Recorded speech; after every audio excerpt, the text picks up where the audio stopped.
美人留步。转过身来。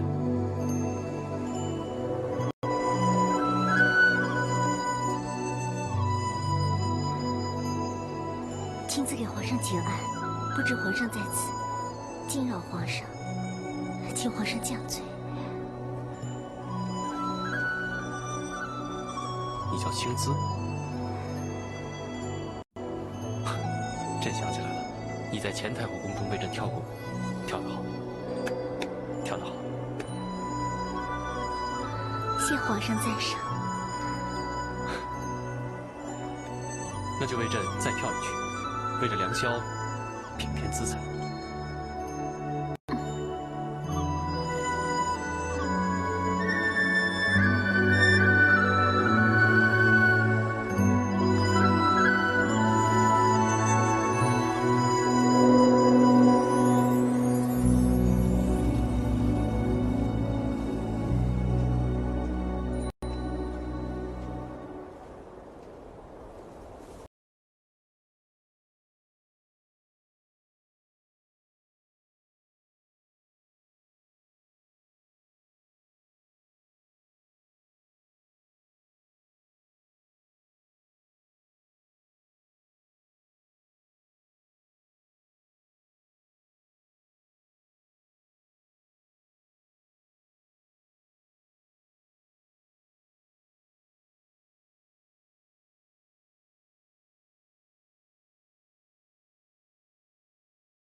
急不急个半死啊？可不是嘛！少长月，一大早你们在聊什么？聊得这么起劲儿？他们说上宫局又收到礼部通知，皇上又立了一个妃子。又立妃子，是谁啊？少长月就是你的同乡少淑女，青姿。是啊，少淑女被立为贤妃，比之前几位宸妃地位都高一些。那就好了。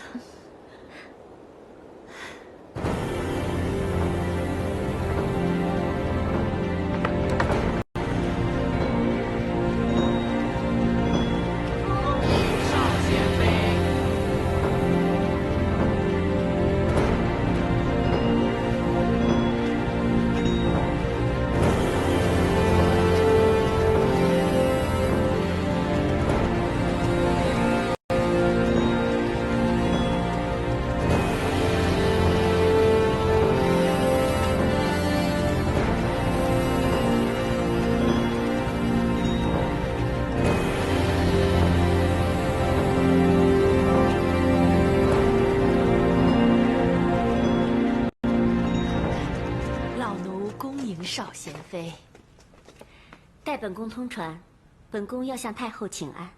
是。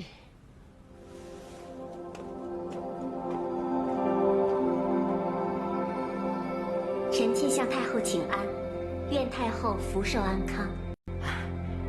贤妃免礼。谢太后。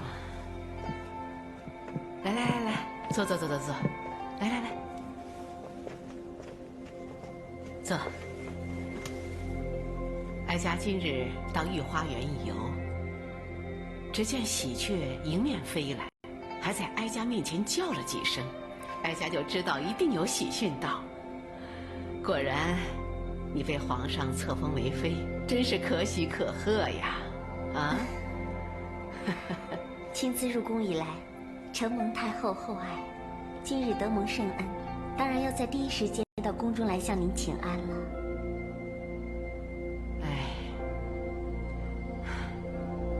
哀家近日老觉得身体不适，对贤妃疏于照顾，有所不周的地方，还请贤妃别放在心上。哪里呀？得人恩果千年记，在臣妾心中，只记得刚进宫时太后是如何体贴照顾，至于其他的事情，臣妾已经不记得了。贤妃如此善解人意，哀家就放心了。来人，上茶点。不劳太后费心，臣妾这就告辞了。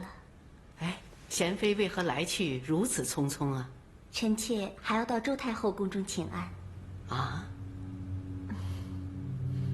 臣妾虽非公侯之家出身，但两宫太后都需同样尊敬，这种礼数，臣妾还是知道的。既然贤妃这么说，那哀家也不便强留了。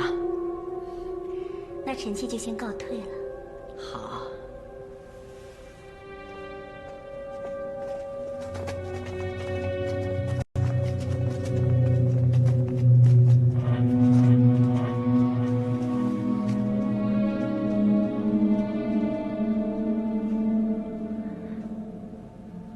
这位少贤妃，好大的气派！这也不能怪她，她在宫里吃了那么多的苦。但愿她能够不计前嫌，以后可以照顾我前潘两家。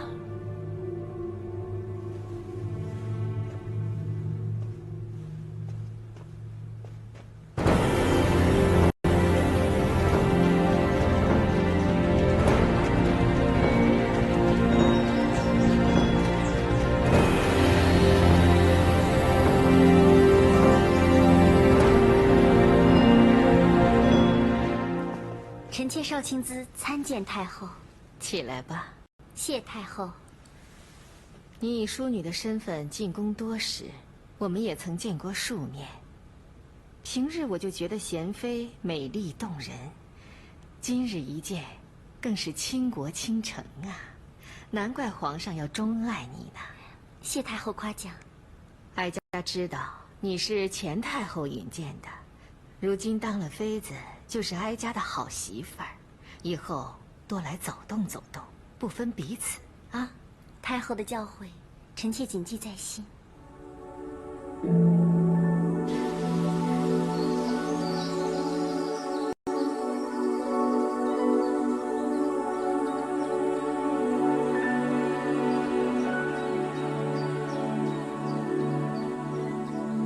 贵妃娘娘，贵妃娘娘，何事打扰本宫拜神呢？娘娘恕罪，但是事关重大。究竟何事？皇上在宫中。皇上到底怎么了？皇上在宫中，刚刚又册立了一个少贤妃。皇上又立了一人妃嫔。是的，娘娘。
人生几何？这么高兴的事，皇上为什么不等臣妾回宫，一同欢聚呀？爱妃啊，朕不知道你提早回来，所以就……皇上就是因为不知道臣妾提早回宫，否则的话还会多立几位妃嫔，让臣妾有更大的惊喜，是吗，皇上？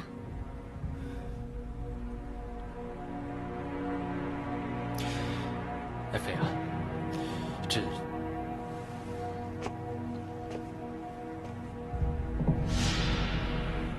这位就是皇上新立的少贤妃吧？臣妾参见贵妃娘娘。哈，不敢当。贤妃在宫中的名分仅次于贵妃，看来用不了多久，贤妃就可以与本宫平起平坐了。臣妾不敢。不敢？啊，贤妃一夜之间便将皇上的心虏获，你还有什么事是不敢的？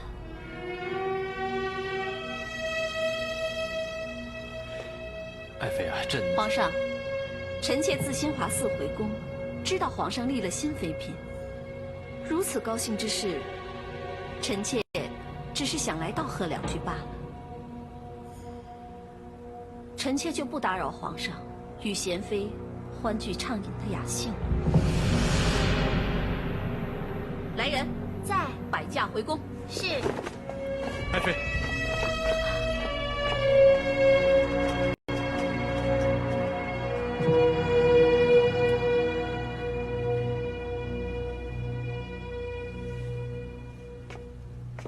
皇上，您还听曲看舞吗？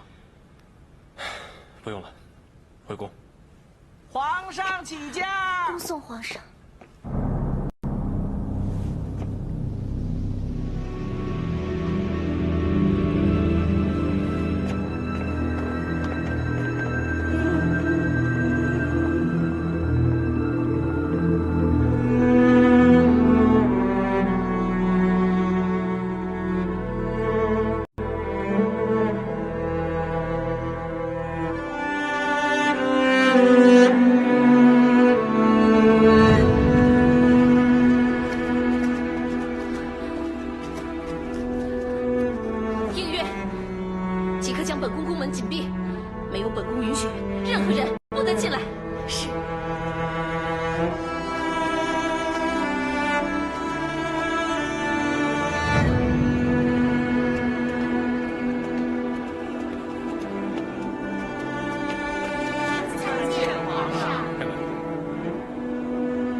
皇上今日新立贤妃，臣妾不敢让皇上进臣妾宫中，以免坏了皇上新婚之乐的心情，还会让臣妾遭人非议，说臣妾不明事理，独占皇上。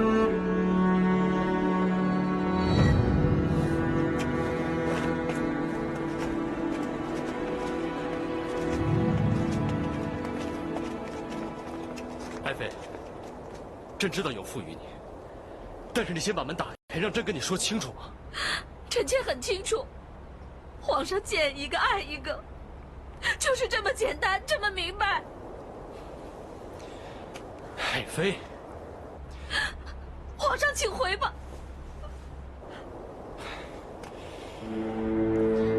娘娘，奴婢知道娘娘千般委屈，万般不愿，但皇上立了贤妃，是不能改变的事实。如果娘娘这样把皇上拒之门外，奴婢怕娘娘把皇上越推越远。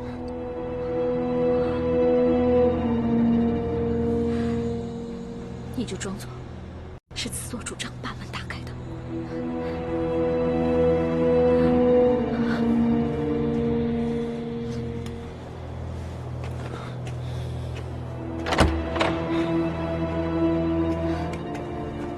皇上，娘娘还在生气，奴婢自作主张把门打开，请皇上劝解一下娘娘吧。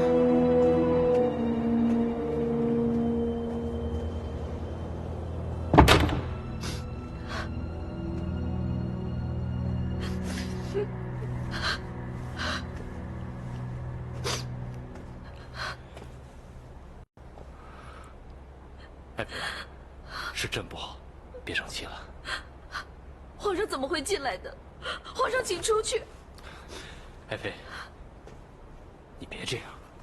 朕知道委屈了你，昨夜你在宫外，所以朕到湖心亭去赏花，怎料遇到娴妃在那边练武，所以呢，朕只是一时意乱情迷。皇上不要再说了，臣妾不想听，好，不想听。朕不说，朕不说了。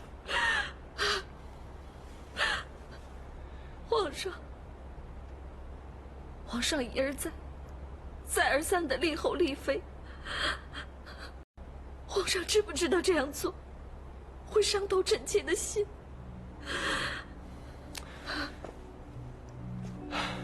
爱妃啊，朕知道有负于你，对不起你，但是朕保证，这是最后一次，以后朕再也不立其他的妃嫔了，好不好？爱妃，皇上，好了好了，别难过了。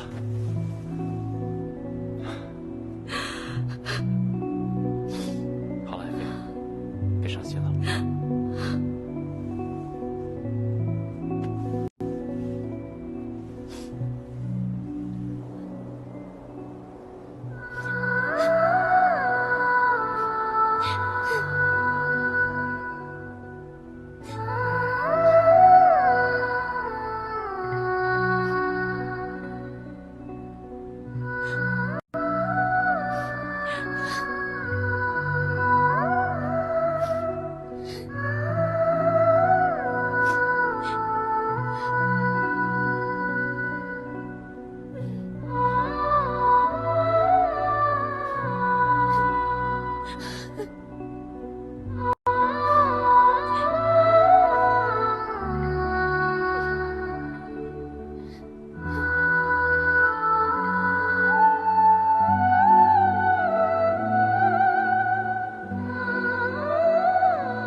闯入他的寝宫，把皇上责难了一番。更糟的是，皇上后来也跟万贵妃一起回宫了。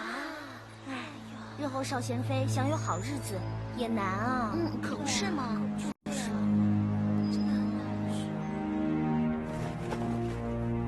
蹊跷参见娴妃娘娘。平身。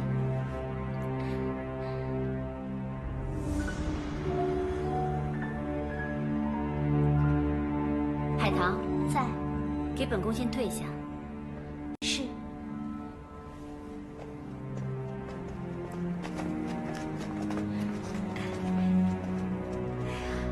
娘娘，士别3日，当刮目相看。看娘娘现在多威风啊！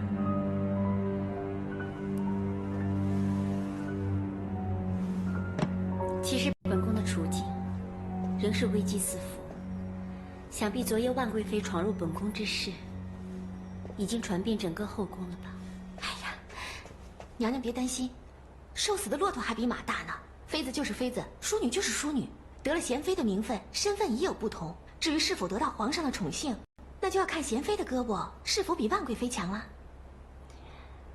你觉得我跟万贵妃能比吗？娘娘，别灭自己威风，长他人志气。论身材，论相貌，娘娘不比万贵妃差；论青春貌美，万贵妃更是望尘莫及，皇上早晚都会回到娴妃娘娘身边的。希望如此吧。哎，娘娘，你曾说过，如果有好日子过，你一定不会忘记蹊跷的，对吗？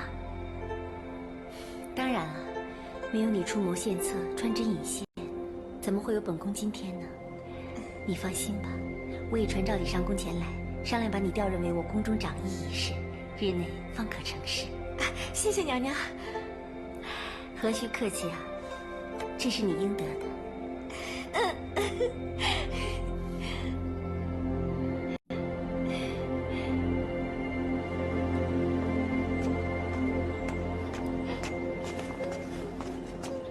蹊跷，你们要干什么？贵妃娘娘要见你。贵妃娘娘，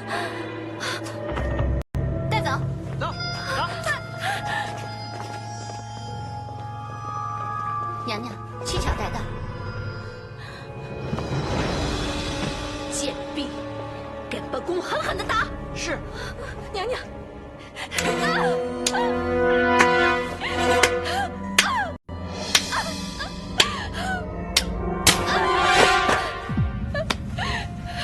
娘娘，你为何要责打奴婢啊？你还敢问？那夜湖心亭是谁替少青姿传真引线、精心布置的？当日少淑女只是想在湖心亭练武，奴婢也只是答应帮她张罗的。令七巧，你当本宫是傻子吗？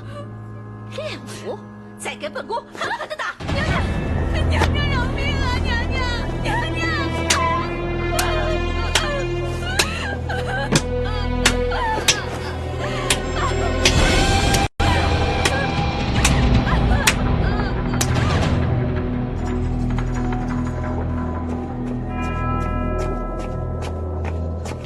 哎，你是谁啊？来这里干什么？我是七巧，求见贤妃娘娘。七巧姐，你怎么弄成这个样子啊？哎呀，别提了，娘娘在吗？在，跟我来吧。哎，七巧怎么这样了？娘娘，七巧求见。七巧。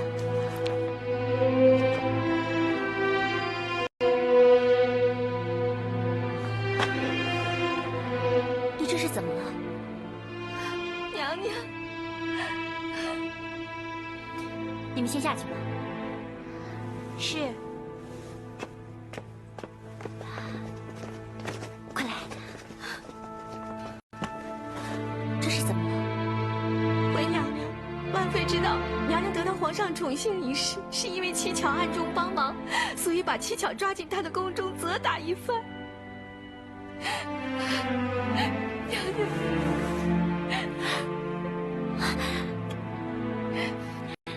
他们太过分了，他们怎么能这样对你？娘娘，日后你一定要庇护七巧，否则在后宫之内，七巧真的无法安生啊！你放心吧，你就在本宫身边，只要本宫在位一日，本宫就不允许他们欺负你啊！谢娘娘。疼不疼？一会儿本宫让海棠去御药房给你拿一点药来啊！谢娘娘，谢娘娘。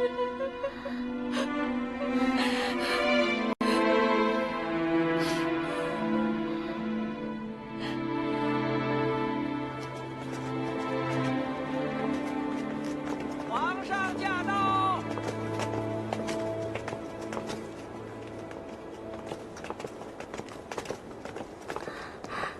臣妾恭迎皇上。爱妃啊，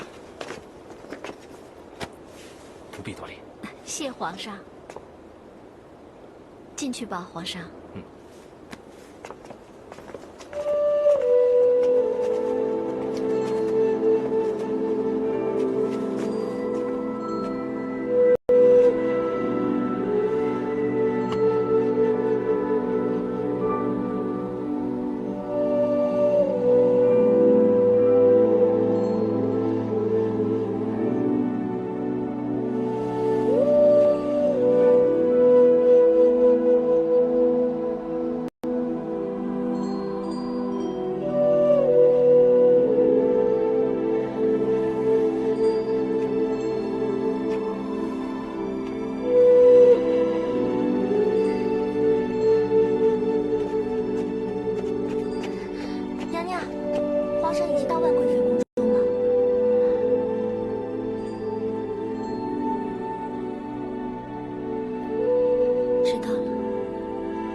皇上是怕万贵妃会生气，才一连几日到她宫中相伴。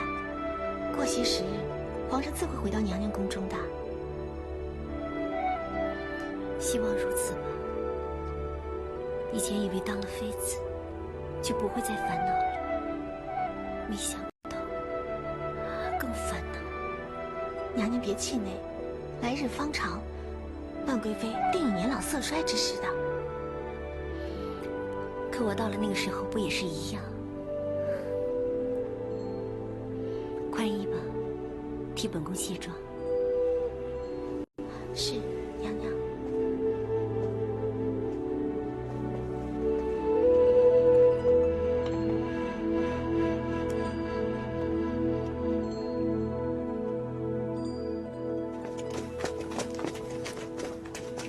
参见贤妃娘娘。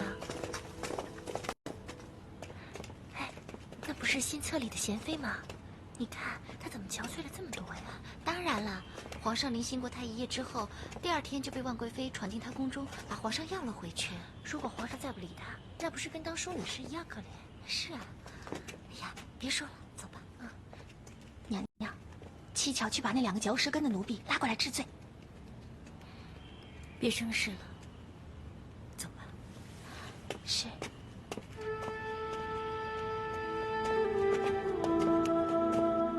皇儿，今日我们母子抛开繁文缛节，好好的畅谈一番。是。今。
好，不说这些了。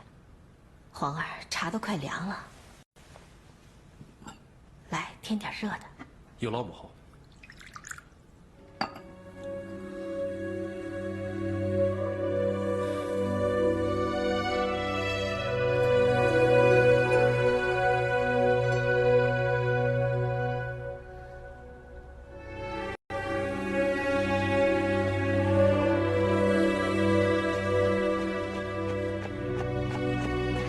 娘娘，皇上正朝雨霞殿走来。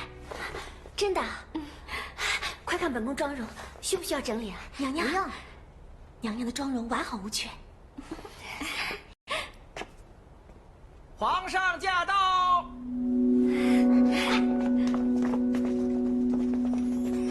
臣妾恭迎皇上。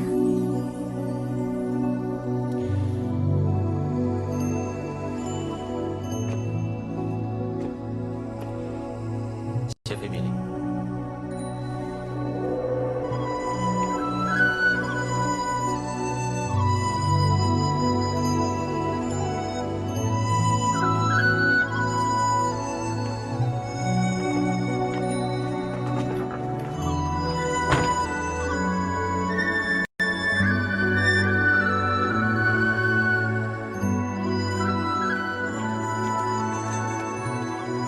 参见娘娘。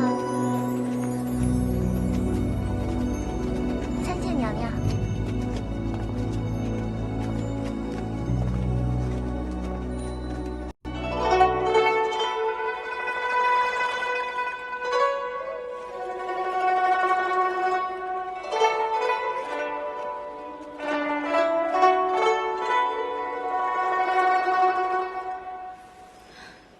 方上仪，我觉得整段曲子若以二胡古琴合奏会更好听。对，这样用不同的乐器配衬起来，整首曲子听上去和以前大有不同。既然方上仪满意，那各位我们就再奏一次吧。少长乐，贤妃娘娘召你到湖心亭弹奏。海棠，少长乐现在主要重编旧曲，贤妃娘娘想听曲的话，我派其他人过去吧。方上仪，可是娘娘点名要少长乐。贤妃娘娘想要听曲的话，我派其他人过去。方上仪，可是娘娘点名要少长乐。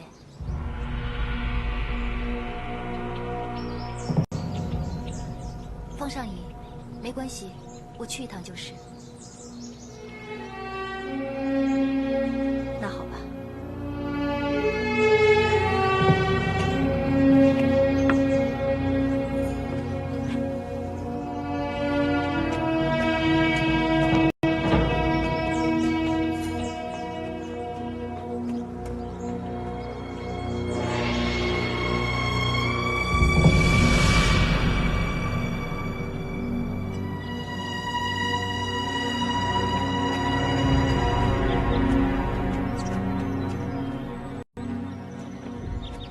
娘娘，春华带到。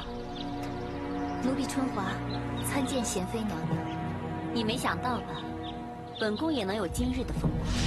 春华一直希望娘娘能得到皇上的眷顾。是吗？那是谁让本宫去思珍房学艺排遣寂寞的？是不是在你眼中，本宫还不如那些宫女呀？奴婢不敢，奴婢从来没有这样的想法。不敢，不敢，你怎么会去奉承浣衣局的官奴百寒香，让她做了宸妃？你却想把本宫推到思珍房去？春华原意并非这样，百宸妃被册立一事，与春华一点关系都没有。你倒推得一干二净。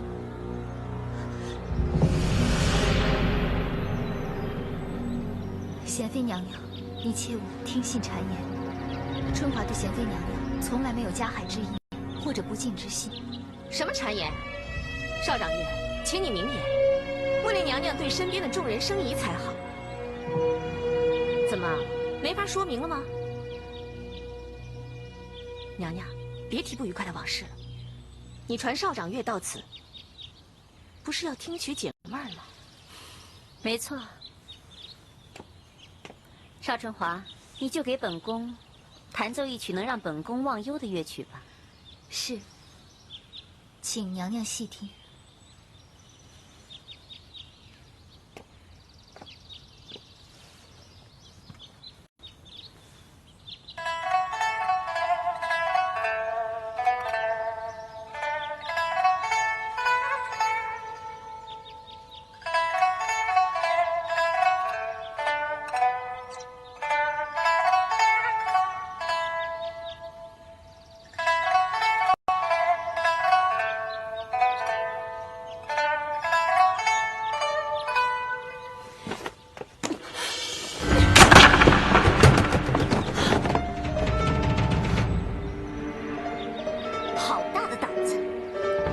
让你弹奏一曲忘忧之曲，你却弹奏一首让本宫如此愤怒不安的曲目。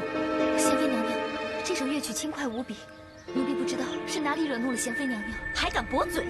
来人，在，给我掌嘴！是。且慢。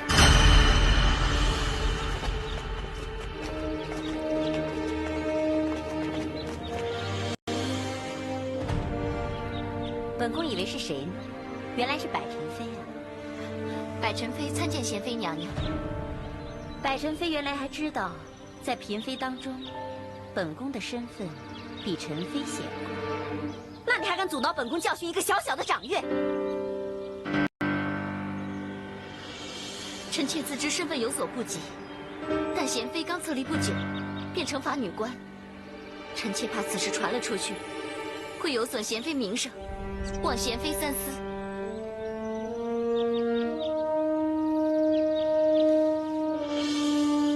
既然是百宸妃为你求情，本宫就饶你一次。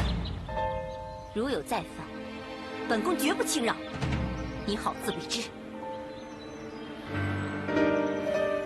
海棠在，七巧在，摆驾回宫。是。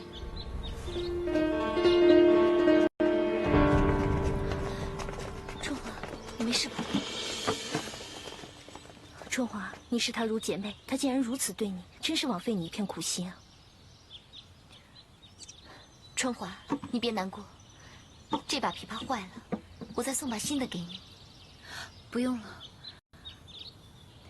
也许我根本就不配用这把琵琶。怎么会呢？娘娘，真的不用了。贤妃她是有意要对付我，再好的乐器也奏不出她想听的曲，何必再浪费个琵琶？也是。夏荷，你先送春华回去。春华，我们改日再聚。谢宸妃娘娘，春华先走了。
别想那些对你不好的人，想想那些对你好的人，心里就会愉快一点。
少掌月，这把琵琶我修好了，还试弹了一下，音质虽然没有以前好，但还可以。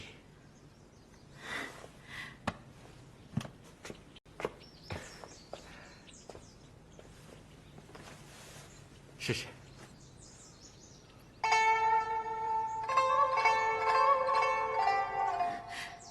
真的差不多，太谢谢您了。只要你开心，我也宽慰许多。其实我那日不只是因为琵琶坏了，更重要的原因是被自己的好友误会和羞辱。少掌月，我觉得只要自己问心无愧，早晚有一天他们会明白的。希望如此。没有想到阳月宫有这样一双巧手。说到巧手，我大哥才当之无愧呢。知道吗？我小时候特别调皮，曾经打坏了家里一个祖传的宝盒。如果爹知道的话，一定会打死我不可。后来，我大哥花了2天的时间，终于把那个宝盒给修好了。一直到我爹临终的时候，他都不知道那宝盒曾经被打破过。这么厉害？只可惜，我才学到我大哥的6成手艺，也不知道你满意不满意。我已经相当满意了。如果我大哥在世的话，一定会把这把琵琶修得完美无瑕的。你千万别这么想，以后你想起你大哥的时候，都应该是自豪的、开心的，而不是悲伤和难过。这样你大哥的在天之灵也会很开心的。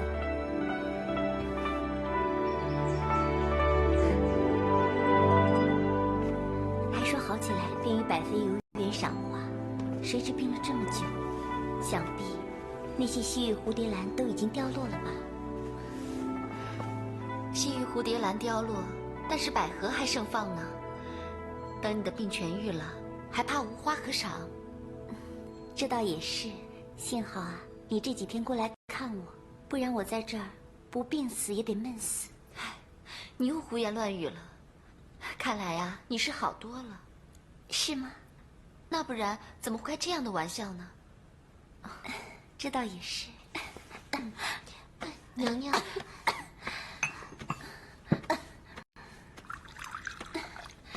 来，先喝口水。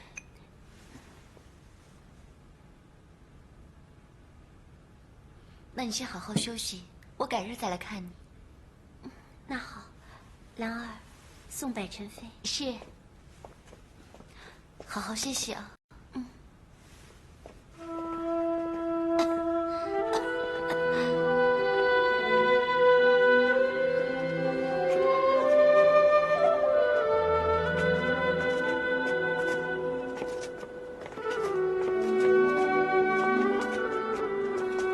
何宸妃的病情到底怎么样了？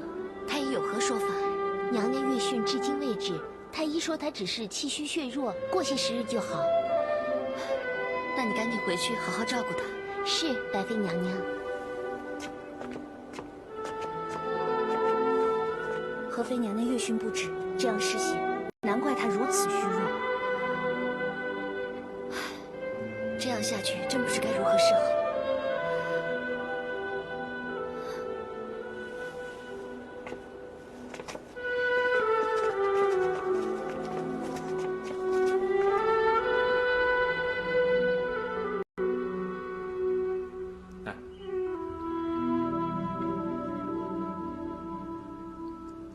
百妃啊，你也多吃点。臣妾已经吃不下了。而且啊，你们先下去吧。是。是。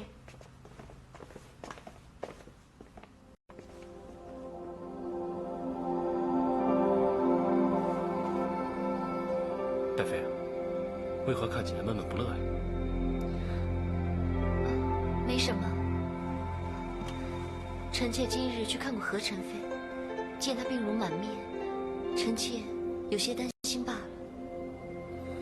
经柏妃这么一提醒，朕也想起来了，何妃已经抱病1个月了，怎么还未痊愈？就是因为这样，臣妾才担心。哦，柏妃你放心，朕明日会去看望，如果再无好转，就换一个太医诊断。谢皇上。柏妃啊，真是难得你对其他妃子也能关怀备至，朕很欣慰。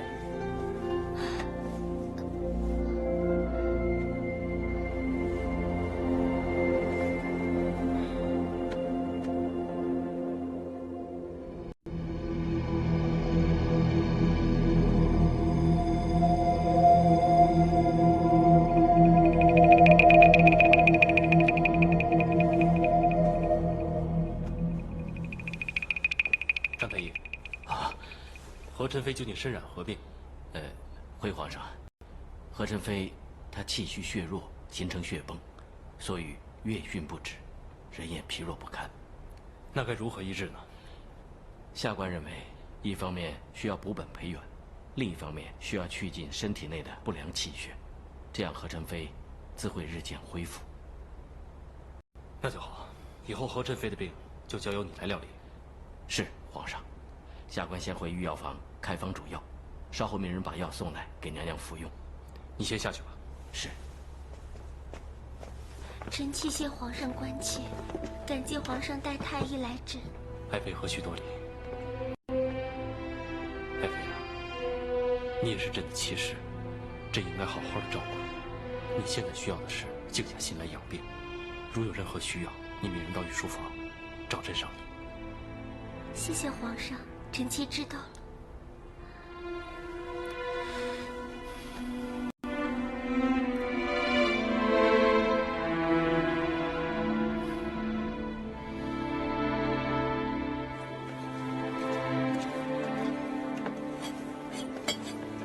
张太医，张太医，刚才皇上传召你为何宸妃诊治，没有什么特殊情况吧？皇上见何宸妃久病不愈，召在下重新问诊。那你是怎么说的？你认为我可以怎么说呀？我要开方子。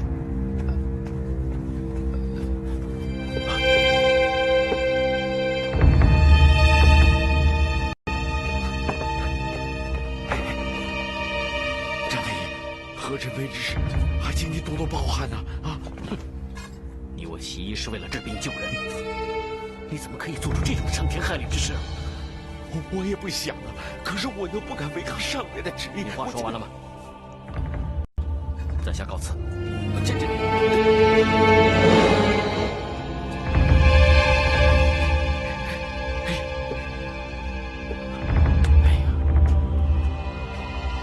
淑华近日谱写的乐曲都很不错，这丫头真是有才。你先回上宫去向李上公复命，我稍后过来。是。张太医，何事心烦？没什么。看太医如此气愤难平，瞒得了谁啊？果然瞒不过方上仪的慧眼。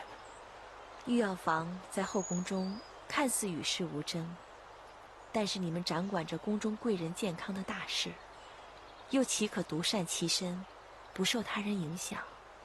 医者父母心，可是有些人经不住威迫利诱，便沦为害人杀人的工具。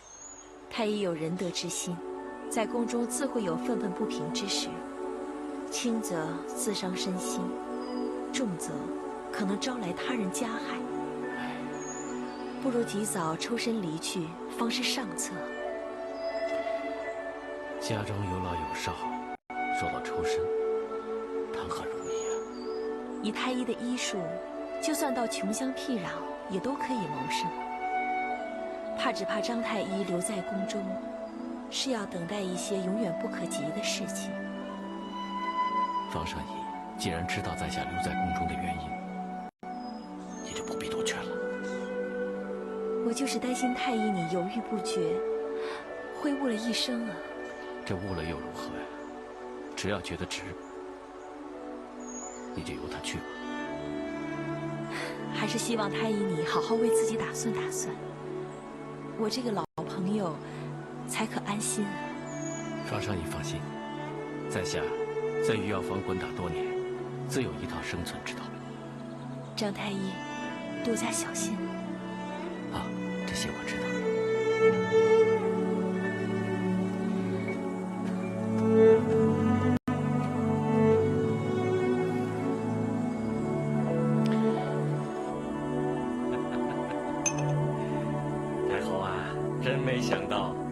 青子会突然被皇上宠幸，还被册封为贤妃，这可比早前册封的妃子的地位还要高一筹啊！所以哀家不是说了吗？不要逼他太急。前些时候，他来给哀家请安，似有诸多抱怨。太后请放心，他的父母还在老臣的手中。我想，他还不敢做出吃里扒外的事情。如果他敢对我们钱潘两家有何不利的话，他的父母也不会有好日子过的。唉，希望不至于到这一步吧。贤妃娘娘驾到。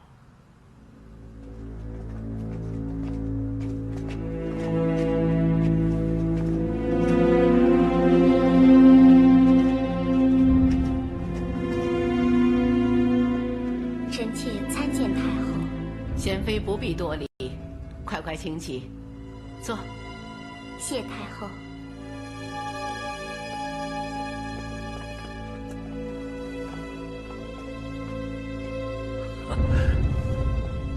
老臣参见贤妃娘娘。义父不必多礼，请坐吧。谢娘娘。娘娘，老臣知道，娘娘被册封之时，本想立刻进宫道贺，怎奈老臣的这两条腿实在不争气，痛得老臣实在是行动不便。所以，只有等到现在好些了之后，才来向娘娘道贺，还望娘娘见谅。义父有心了。义父今日来宫中，可否带家中书信一同前来？娘娘放心，老臣都带了。娘娘请看，老臣是个守信用之人。只要我的干女儿飞上枝头之日，老臣必定把邵家二老的讯息及时地传给娘娘。幸好本宫能得圣宠，否则本宫的家父家母可真的是音信全无了。娘娘啊，当年要不是老臣那样坚持，怎么能够激发娘娘的斗志，让娘娘在这后宫之内争得一席之地？照你这么说来，之前让本宫遭尽白眼的那些人，本宫都要视他们为恩人了。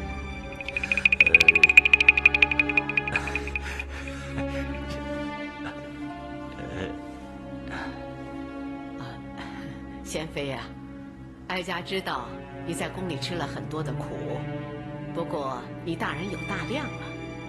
再说，潘大人毕竟是你义父嘛，是吧？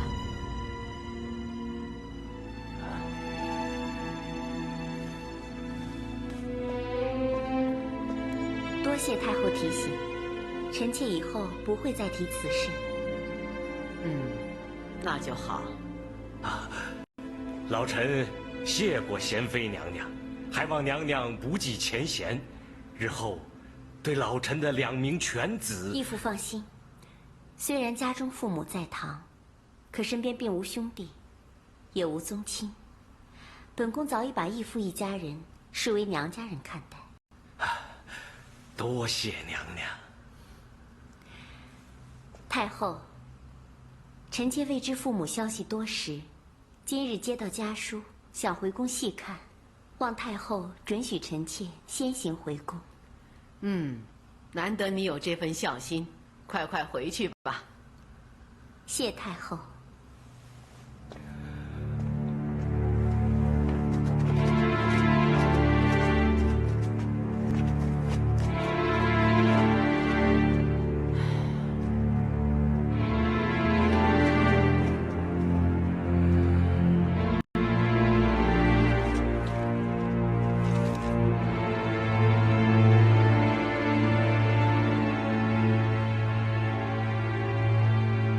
从宫中转送来的银两，有如及时雨，为父买到了上好的药材，继续医病，减轻了为父不少痛苦。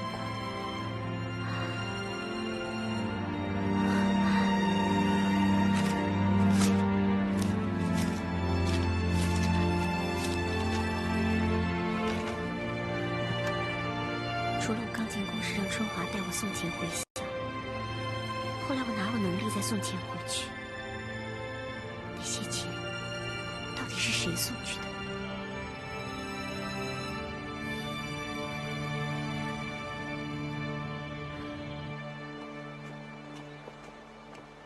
哎，小丸子，等等，贤妃娘娘有话要问你，你跟我来。贤妃娘娘。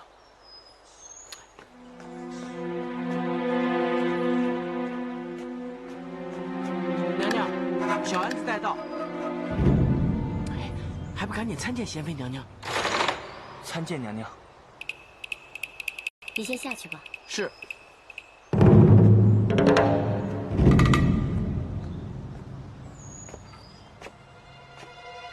你就是小安子。是。那本宫问你，是谁吩咐你送钱到淮安镇香河里的？快说啊！是月宫局的邵春华。是春华？是，除了他，还能有谁？没什么了，你先下去吧。是。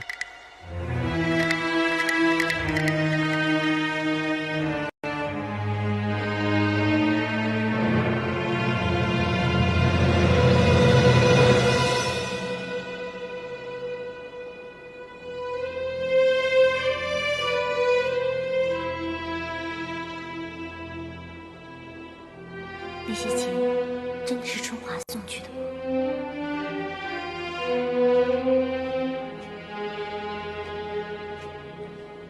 哎，海棠，娘娘为何闷闷不乐的样子？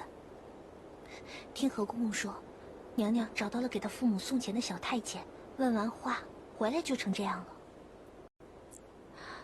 啊，没事，这里有我，你去忙吧。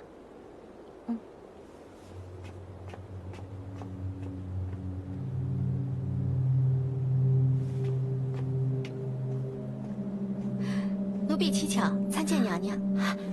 七巧，你终于回来了，本宫有事要和你商量。娘娘有何疑难之事？本宫找到送钱给我爹娘的小太监，他说是受春华所托送钱回去的。那小太监可是小安子？你怎么知道？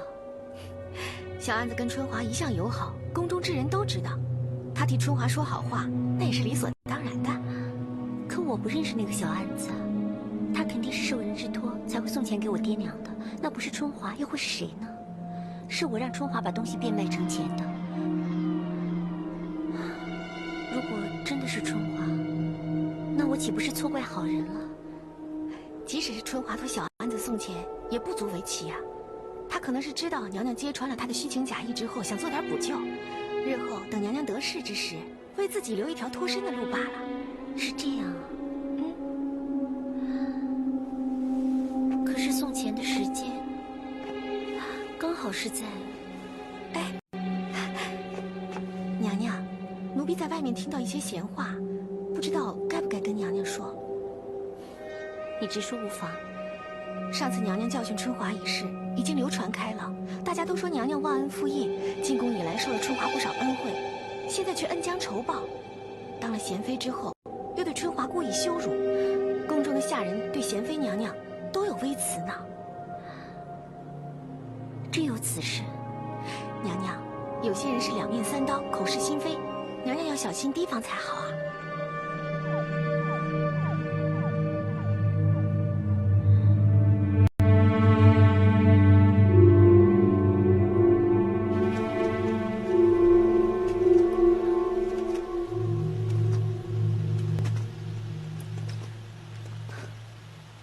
太后和青姿还有没有找机会故意为难你？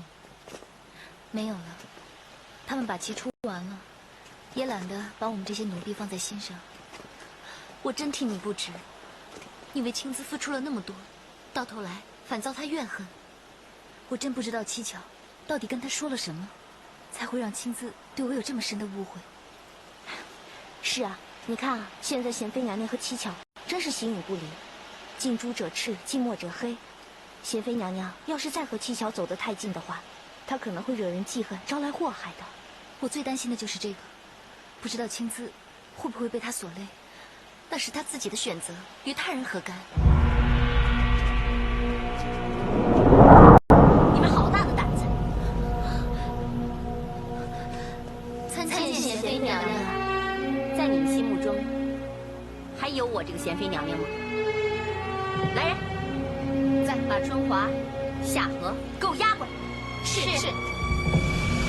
贤妃，怎样？百宸妃不知道宫中的规矩吗？私底下评论主子，该当何罪？百宸妃管教不严，本宫过后再跟你计较。你们两个可恨的奴才，竟敢在背后说本宫坏话！七巧，在，给我张嘴！是。贤妃娘娘，所有的话都是奴婢一人所说，要罚就罚奴婢一人。这里由不得你讨价还价，快张嘴！是。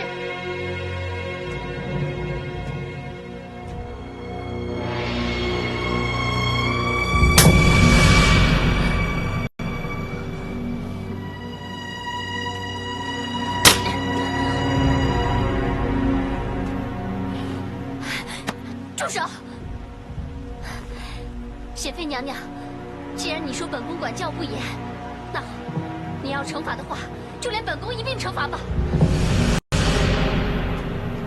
百宸妃，别以为本宫治不了你，本宫现在就去太后面前参你一步，你就等着被召见吧。走。春华、夏荷，你们没事吧？想不到贤妃娘娘竟然如此的狠。夏荷，她恨的是我，对不起，连累你受罚了。春华，你别这么说。青姿太过分了，她怎么可以这样对你？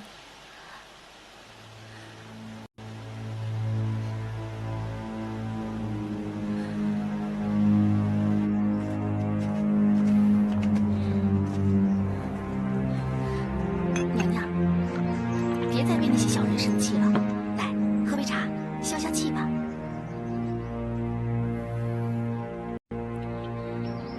想不到那个春华真的在宫中说本宫坏话。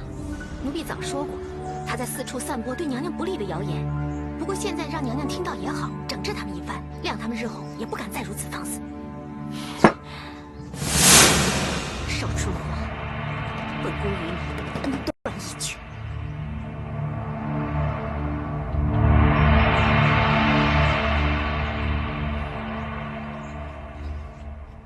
百妃，你知道哀家一向怜惜你，可你为什么要和贤妃结怨，还在背后说她的坏话呢？臣妾该死，是臣妾管教不力，以致惊扰到太后。就算平民百姓家中，如果妻妾成群，也难免有纷争，何况在这后宫之内，经一事长一智。百妃，你要谨记，你最重要的是伺候好皇上，别的人和事别去理会，别插嘴，这才是贤德妃子之所为呀，知道吗？臣妾知道，臣妾定当谨记太后教诲之言。好了，那你就先回宫去吧。谢太后，臣妾先行告退。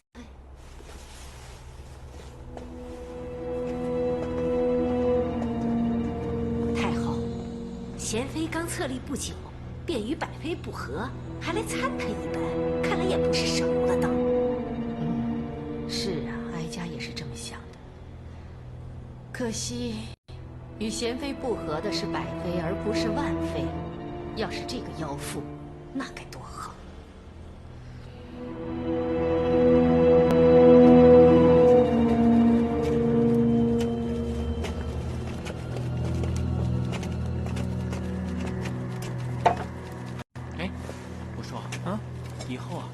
不能小看了女人。别的不说啊，就说那个七巧吧，转个头的功夫，哎，她就变成了少贤妃宫中的长医了。就是啊，少了一个人，又要我们辛苦一点了。哎呀，哎，怎么？这是何珍妃的药啊！前阵子胡太医开的是调整月训之药，而今张太医开的是产后失调的补药。这两种药可差着10万8千里呢。哎，你有完没完？主要就主要，别的什么都别管。是，我什么都没看见。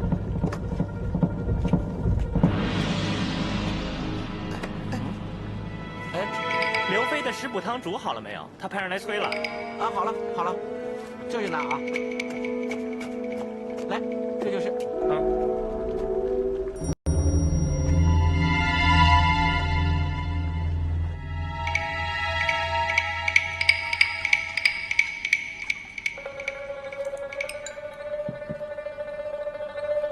百宸妃到。何妃，百妃，我正想着你会不会来看我呢，你就来了。看来你已经好多了。是啊，自从吃了张太医的药以后，整个人都神清气爽起来了，吃的也好，睡的也好了。这样啊，那就是慢慢好起来了。是，幸好啊，皇上带张太医来给我诊治。那个胡太医不知怎么搞的，我越吃他的药就越不济。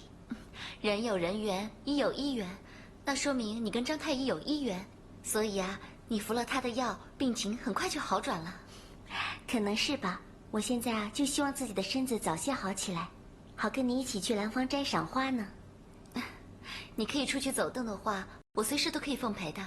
那好啊，一言为定啊。好，一言为定。来，先把药喝了吧。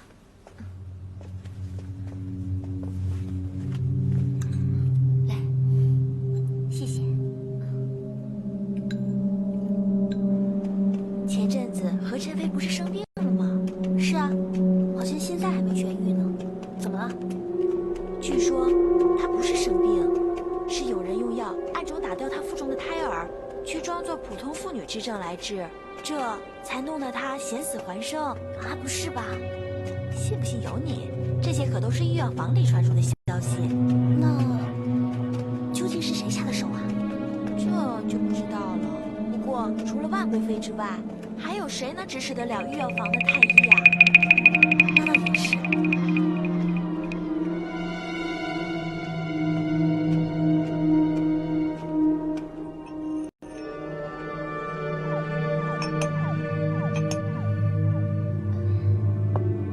给我吧。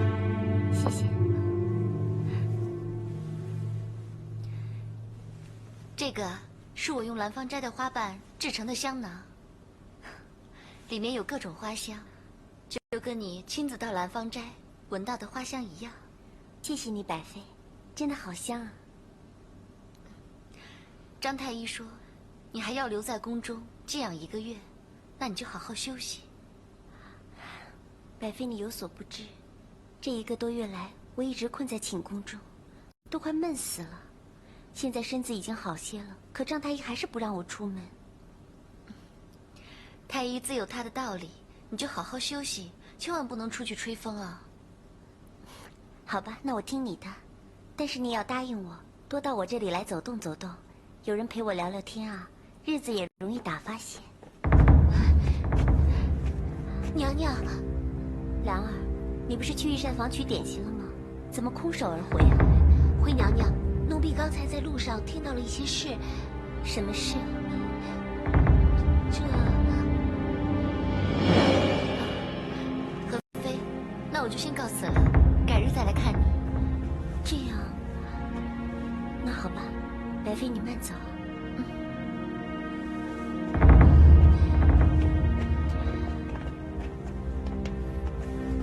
到底何事？为何如此唐突？奴婢刚才在路上听见一件极其可怕的事，所以才那么失态。什么事？娘娘，这事不知是否真确，但奴婢看娘娘的身体，也觉得事有蹊跷。别卖关子，到底何事？刚才奴婢在外面听到一个传闻，说娘娘得的并非普通妇女之症，而是被人用药打胎了。什么？你说什么？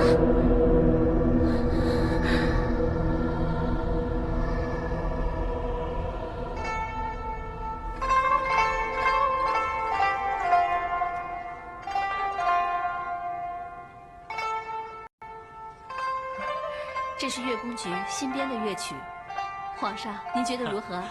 不错。